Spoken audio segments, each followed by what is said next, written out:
ஒரு கிராமத்தில் அண்ணன் தம்பி இருவர் வாழ்ந்து வந்தனர். அவர்கள் விறகு வெட்டி சந்தையில் விற்று வந்தனர். அண்ணன்காரன் மிகவும் முரட்டுத்தனமாக இருந்தான். ஆனால் தம்பிக்காரன் அண்ணன் சொல்வதை எல்லாம் கேட்டு அதன்படி கீழ்ப்படிந்து நடந்தான். ஒருநாள் அண்ணன்காரன் காட்டிற்கு விறகு வெட்டச் சென்றான். வரிசையில் விறகுகளை வெட்டி வரும்போது அங்கே ஒரு மந்திர மரம் இருந்தது.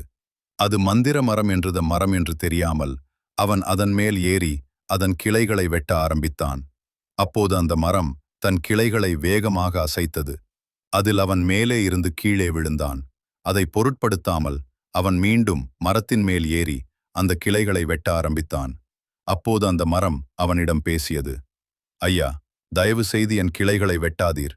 அதற்கு பதிலாக நான் உங்களுக்கு தங்க மாம்பழம் தருகிறேன் என்றது. அண்ணன்காரன், தங்க மாம்பழமா என்று ஆச்சரியத்துடன் அந்த மரம் சொன்னதற்கு சம்மதித்தான். அந்த மரமும் அவனுக்கு சில தங்க மாம்பழங்களை கொடுத்தது. அவன் அதை பார்த்து கோபத்துடன், எனக்கு இன்னும் நிறைய மாம்பழங்கள் வேண்டும்.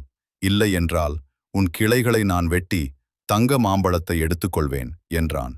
அந்த மரம் அவரிடம் சொன்னது, எனக்கு நிறைய மந்திர சக்திகள் இருக்கின்றது.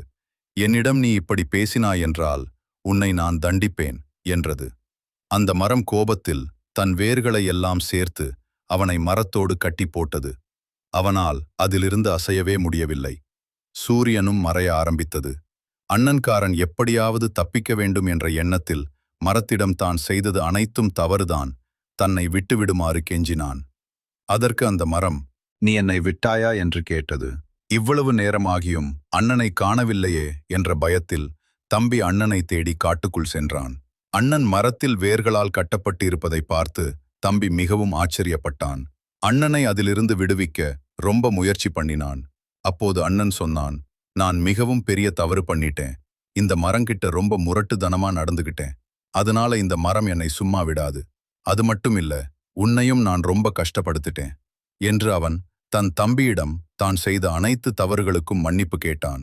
தம்பி அந்த மரத்திடம் தன் அண்ணன் செய்தத தவறுக்காக மன்னிப்பு வேண்டி தன் அண்ணனை விடுவிக்குமாறு கெஞ்சினான். அந்த மரமும் அண்ணன் தான் செய்த தவறை உணர்ந்து மனம் மாறியதற்காக அவனை விடுவிக்க சம்மதித்தது. அந்த மரம் அவர்களுக்கு தேவையான தங்கம் மாம்பழத்தை அளித்தது. அதன் பிறகு அண்ணன் தம்பி இருவரும் ஒருவருக்கு ஒருவர் பாசத்துடனும் ஒற்றுமையுடனும் வாழ்ந்து வந்தனர்.